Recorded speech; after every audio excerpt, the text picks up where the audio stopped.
Welcome to twin से story. आज मैं आपको सुनाती हूँ पश्चाताप की एक सुंदर कहानी। दूर सुदूर पहाड़ों से ढका आनंदपुर नाम का एक छोटा सा गांव था। एक रात वहां जोरों की बारिश हो रही थी और गांव में सब लोग अपने अपने घरों में सोए हुए थे।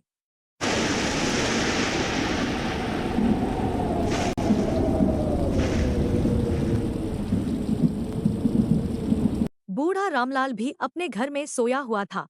अचानक जोर से बिजली कड़कती है और रामलाल भड़क कर जाग जाता है।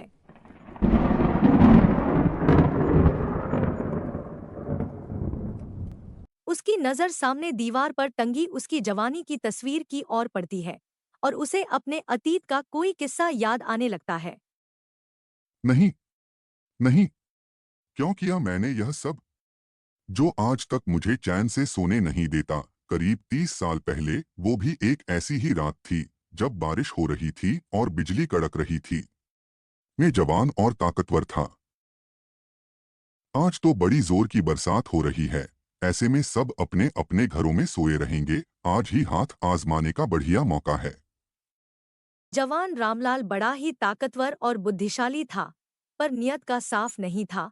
वह गांव के बाहर आए राम मंदिर की ओर बढ़ने लगा। उसका इरादा नेक नहीं था।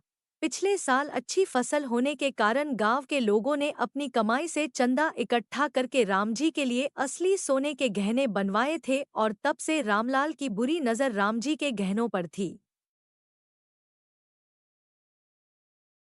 वो जानता था कि मंदिर के दरवाजे पर ताला लगा रहता है और पीछे से जाना थोड़ा सुरक्षित भी रहेगा, तो वो पीछे की दीवार के पास गया और वहां झाड़ी में पहले से छुपाए हुए औजार से दीवार तोड़ने लगा।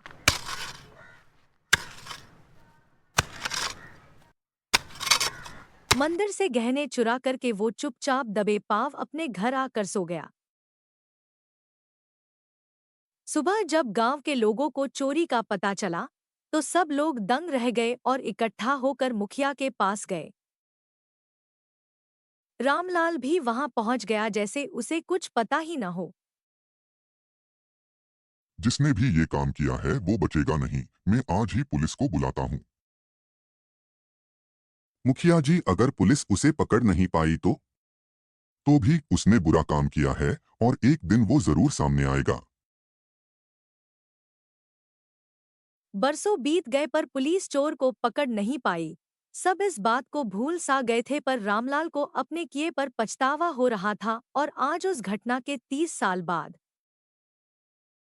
मेरा पाप मुझे चैन से सोने नहीं देता। ऐसे तो मैं शांति से मर भी नहीं पाऊंगा। सुबह होते ही मैं मुखिया और सभी गांव वालों को बुलाकर अपना गुनाह कबूल करूंगा।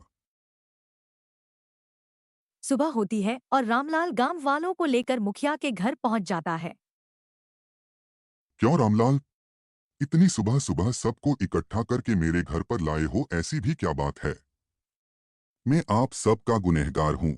आज से 30 साल पहले राम मंदिर में हुई चोरी मैंने की थी। मुझे इस बात का पछतावा है। मुझे माफ कर दो। मैं आप जो भी सजा देंगे उसे भुगतने को तैयार हूँ, पर मेरा एक प्रस्ताव भी सुन लो।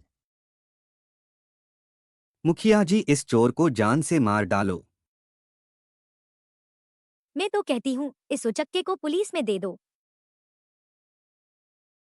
जरूर, पर पहले इस बूढ़े का प्रस्ताव सुनना चाहिए, क्योंकि अगर यह अपना गुनाह कबूल न करता तो हमें कभी पता ही न चलता कि चोरी किसने की थी। बाद में इसे सजा अवश्य मिलेगी।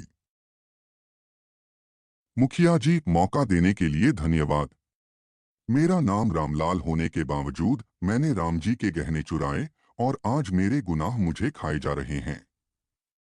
मैंने कल पूरी रात जागकर फैसला किया है कि मैं मेरा घर गांव वालों को अर्पण करता हूं और मेरा गलत तरीके से कमाया धन भी, जिससे मेरे घर को गांव वालों के लिए अस्पताल में बदला जाए और उसका सदुपयोग होने के कारण मुझे शांति मिल सके। तुमने बहुत बड़ा प्रायश्चित किया है, लेकिन रामलाल, तुम कहाँ जाओगे और क्या करोगे? मैं साधु बनकर अयोध्या चला जाऊंगा और शेष जीवन राम जी की भक्ति में बिता दूंगा। रामलाल, मैंने तुमसे ही कहा था, एक दिन गुनहगार सामने से आकर गुनाह कबूल करेगा। तुम्हारा गुनाह माफी के लायक नहीं, पर तुमने इतने साल पश्चाताप किया और अपनी तमाम संपत्ति गांव वालों की भलाई के लिए अर्पित करके साधु बन रहे हो, तो मैं जिसका लिया उसको लौटाया, ऐसा समझकर तुम्हें माफ करता हूँ। रामलाल साधु बन जाता है और गांव छोड़कर चला जाता है। गांव वाले उसके घर को अस्पताल में तब्दील करके उसका नाम रामलाल अस्पताल रखते हैं।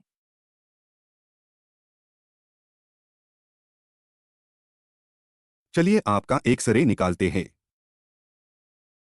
इस कहानी से हमें यह सीख मिलती है कि गुनाह को कबूल करके प्रायश्चित किया जा सकता है और कभी भी जीवन में परिवर्तन लाया जा सकता है।